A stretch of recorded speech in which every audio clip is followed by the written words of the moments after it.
Early morning चनारिक राय जो घायल हुए थे, जिनके पेट में गोली लगी थी, उनकी भी डेथ हो गई है। अभी पोस्टमार्टम होकर बॉडी का जो अंत्येष्टि अंतिम क्रिया पूरी हो रही है। सिचुएशन बिल्कुल शांतिपूर्वक है। ये जो घटना हुई थी एकदम at the spur of the moment हुआ था। एक पार्किंग विवाद हुआ था जिसमें दो पक्ष थे। एक मुखिया पति था जिसका नाम सतीश कुमार है, बच्चा राय, और एक तरफ ये चनारिक और मुनारिक, ये जो सहोदर भाई हैं और इनके पक्ष के लोग थे। एक गोदाम है जो सतीश राय, बच्चा राय का बड़ा भाई है, रमेश, उसका गैस का गोदाम है। वहाँ पे एक पिकअप लगी हुई थी, तो वो संकीर्ण रोड है। पिकअप पे वो गोदाम से जो गैस सिलेंडर से उसको भर रहा था, इसी देर में जो दूसरे पक्ष का ट्रैक्टर जा रहा था, तो उसने रास्ता मांगा, तो उसने रास्ता देने से मना कर दिया। थोड़ा सा दबंग टाइप का, दबंग प्रवृत्ति का था मुखिया वाला जो फैमिली था, जिसमें दोनों ड्राइवर्स की लड़ाई हुई। इसमें सीजे राय एक ड्राइवर था इसका, जिसका सबसे पहले लड़ाई हुआ टुनटुन नाम के व्यक्ति से। इसी में ही दोनों पक्ष अपने अपनी जगह पे गए। उस दिन जो मुखिया पति हैं, जो अंजू देवी वहाँ की जेठली पंचायत की मुखिया हैं, उसके जो पति हैं बच्चा राय, उसके घर में महाशिवरात्रि का पाठ चल रहा था, क्योंकि एक दिन पहले महाशिवरात्रि थी, तो काफ़ी उसे लोगों को जमा करके वहाँ पे रखा हुआ था। उसी में ही जब दूसरा पक्ष भी आया, दोनों में आपस में लड़ाई, उसके घर पे चढ़े, तो उसके हाथ, उसके ये जो बच्चा रहा है उसके पास एक लाइसेंस्ड राइफल है, और उसके बड़े भाई ने एक पंजाब से private security guard, Baldev Singh उसका नाम था, उसको हायर करके रखा हुआ था, जिसके पास की लाइसेंस्ड रिवॉल्वर था। उसी में जब इसके घर पे दूसरे पक्ष ने पथराव किया तो इन्होंने फायरिंग किया। 15 मिनट में ये घटना खत्म हुई। पुलिस वहाँ पे गई, फिर वहाँ पे जितने भी, क्योंकि दो सब फंस गए थे अपने घर में, जब उनको पता चला कि 4 लोगों को गोली लगी थी, दो, एक को तो ऑन द स्पॉट डेथ हो गया था, एक उसी दिन on the way of hospital, Roshan और गौतम, उनका डेथ हुआ था। तो लोग काफ़ी आक्रोशित हो गए थे। पूरा गांव मुखिया के जो ये 4 भाई हैं उनके विरुद्ध हो गए थे। उसी में ही पूरे घर को घेर लिया था। सभी औरतों भी वहाँ पे थी।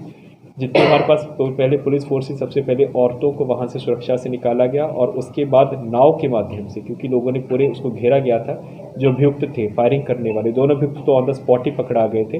नाव के माध्यम से उनको पीछे के रास्ते से निकाल के और उनको गिरफ्तार किया गया था। मर्डर वाली साइड से टोटल 9 लोग गिरफ्तार हो चुके हैं, 30 लोग इन्होंने नामित किए हैं। और उसके बाद जो आगे का घटनाक्रम हुआ, जिसमें जो मुखिया के परिवार के जो घरों को वेंडलाइज किया गया था, आर्सन हुआ था, अगजनी हुई थी, गोदाम में आग लगी थी, टोटल मिला के 24 गिरफ्तारियाँ उसमें हुई हैं। अभी सिचुएशन वहाँ पे शांत है, और बाकी जो है गिरफ्तारी की कार्रवाई हम लोग कर रहे हैं। जितने भी लोग नेम्ड हुए हैं, जिससे इसके ऊपर साक्ष्य आएगा, चाहे दोनों साइड से, चाहे जिन्होंने अगजनी की है या फिर जो मर्डर वाले हैं, उनके आगे की गिरफ्तारी। इनका जो मूल विवाद था वो पंचायत चुनाव से शुरू हुआ था। पार्टी विवाद है या भूमि विवाद है? भूमि विवाद, बड़ा इलाका है, हाँ। एक व्यक्ति विशेष का उस भूमि पर कब्जा हुआ है, वहाँ जो है अवैध काम हो रहे हैं, पार्किंग की वजह से हुआ है, वहाँ के लोग। हाँ, और इसमें जो चारों जो जिनकी डेथ भी हुई है, ये भी हम आपको बता दें, जो आपने बताया, सभी एक्साइज एक्ट के एक्यूज्ड रहे हुए हैं। चारों के चारों एक्साइज एक्ट के एक्यूज्ड रहे हुए हैं। लेकिन उस दिन की जो घटना हुई थी, जो इसका पहले भी पृष्ठभूमि रहा हुआ है कि जो पंचायत चुनाव हुआ है 2021 में, तो उससे पहले वहाँ पे एक शमशान को लेकर, अगर आप लोगों ने कोई रिसर्च किया हो, शमशान को लेकर एक विवाद हुआ था, जिसमें एक पर्टिकुलर समुदाय के लोग, जो दलित लोग हैं, उनको उस शमशान घाट पर, शमशान घर पर अंत्येष्टि करने से रोक रहे थे। जिसमें ये जो गांव था 2 हिस्सों में बटा था।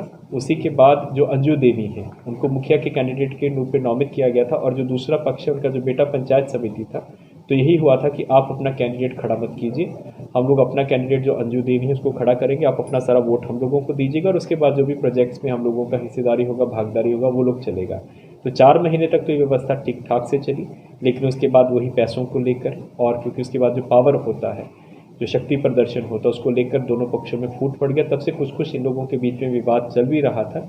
लेकिन जो पिछले रविवार की घटना हुई है, उसका मेन बात रहा है वही जो पिकअप और जो उसका ट्रैक्टर आ गया था, रास्ता संकीर्ण था, उसी को लेकर जो दोनों ड्राइवर्स के बीच में लड़ाई हुआ। दोनों ड्राइवर्स अपने अपने पक्षों पे गए, दोनों ने मोबिलाइज किया, और विदिन 20 मिनट्स मॉब बनाते हुए एक दूसरे के ऊपर लोग चढ़ गए और भिड़ गए। तो कुल कितने FIR हुए इस मामले में? टोटल इस मामले में 4 FIR हुए हैं। एक FIR जो मर्डर हुआ है, जो मुखिया पक्ष, मुखिया पति और बाकी लोगों के ऊपर हुआ है। 2 पुलिस FIR हुए हैं। एक जो उस दिन का अगजनी का जो असामाजिक तत्वों ने किया था, एक अगले दिन जो गोदाम पे किया था, और एक FIR जो मुखिया पति का परिवार है, उन लोगों के द्वारा किया है कि जो उनके घरों में तोड़फोड़ की गई है। 50 से ज़्यादा फायरिंग की बात सामने आ रही है। एक राइफल उनको सिर्फ वहाँ से 12 खोखे मिले हैं और सभी के सभी खोखे लाइसेंस्ड शुदा रिवॉल्वर के और राइफल के। इनके पास 100 राउंड्स थे और जो रिवॉल्वर था वो 35 राउंड्स थे। चुनाव से लेकर कोई नहीं है। हम लोगों का जो एडिशनल डिप्लॉयमेंट है, एडिशनल फोर्स है, वहाँ पे दिया गया था, क्योंकि आज जो बॉडी आई है चनारिक राय की और जो मुखिया का जो परिवार है उसके प्रति जो लगातार आक्रोश रहा है, अभी तो हालांकि कोई भी चारों भाइयों में वहाँ पे कोई नहीं है, लगातार हम लोगों का डिप्लॉयमेंट है वहाँ पे, रोड जाम लोगों ने किया हुआ है, उनको समझाने बुझाने का प्रयास किया जा रहा है, क्योंकि पहले भी जो इस प्रकार का जिन्होंने गतिविधि की है 24 लोग पकड़े गए हैं और अगर इस प्रकार से कोई भी सरकारी या निजी संपत्ति उसका क्षति होती है किसी प्रकार की, तो पुनः एफआईआर करके हम फिर सख्त से सख्त कार्रवाई करेंगे, क्योंकि इसमें जो भी अपराधी पकड़े ही गए हैं ऑलरेडी। धन्यवाद। तो 112 की गाड़ी होती है, 112 की गाड़ी जो है वो फर्स्ट रिस्पॉन्डर है, उसके पास ये नहीं रहता है, फोर्स नहीं होता है, हथियार वाला फोर्स नहीं होता, उसका काम होता है वहाँ पे जाके सिचुएशन को समझना।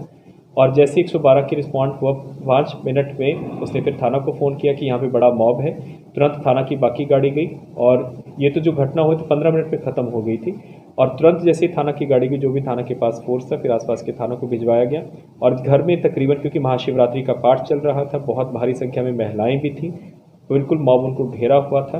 15 से 16 महिलाएँ थीं, जिसमें छोटी बच्चियाँ भी थीं, वृद्ध महिलाएँ थीं, जिनको पुलिस की तत्परता से ही बिना कोई किसी प्रकार की नुकसान से उनको बाइज़्ज़त वहाँ से निकलवाया गया, सेफली रेस्क्यू किया गया, सेफली रखवाया गया। And at the same time जो अभियुक्त हैं, जो फायरिंग में शामिल थे, जिन्होंने फायरिंग की और फायरिंग करवाई, एट द सेम मोमेंट उनको भी गिरफ्तार किया गया। मॉब बोल रहा था कि हम इनको खुद, जो विजिलेंटी जस्टिस सोचा वो, तब भी उन मॉब को कंट्रोल किया गया और सुरक्षापूर्वक उनको नाव से निकलवा कर बहुत कॉमन सेंस से, सूझबूझ से और उनको गिरफ्तार करवाया गया और सिचुएशन को कंट्रोल किया गया। सर, लाइसेंसी हथियार यूज हुए थे, एक लाइसेंसी राइफल है जो कि बच्चा राय का था और एक लाइसेंसी रिवॉल्वर जो कि प्राइवेट सिक्योरिटी गार्ड का था। दोनों का हम लोगों ने लाइसेंस कैंसिलेशन के लिए लिख दिया गया है और इसके अलावा जो गांव में जितने भी लाइसेंसी हथियार हैं उनका हम लोगों ने सत्यापन करवाना शुरू किया है, क्योंकि जो अभी आपने देखा होगा कि बीटा में भी, दानापुर अनुमंडल में भी लाइसेंस वाला रिवॉल्वर पकड़ा गया है, जो ये बालू वाले हो गए चाहे शराब वाले हो गए, इसी प्रकार से लोग लाइसेंस लेके और फिर अपने प्राइवेट सिक्योरिटी गार्ड्स में यूज़ करते हैं। आपने पिछले साल भी हम लोगों ने तकरीबन चौक थाना क्षेत्र से, बीटा थाना क्षेत्र, दानापुर थाना क्षेत्र से और खगौल से 8 ऐसे प्राइवेट सिक्योरिटी गार्ड्स को जेल भेजा है, जो कि लाइसेंस रिवॉल्वर लेके और प्राइवेट सिक्योरिटी गार्ड का अनाधिकृत रूप से काम कर रहे हैं।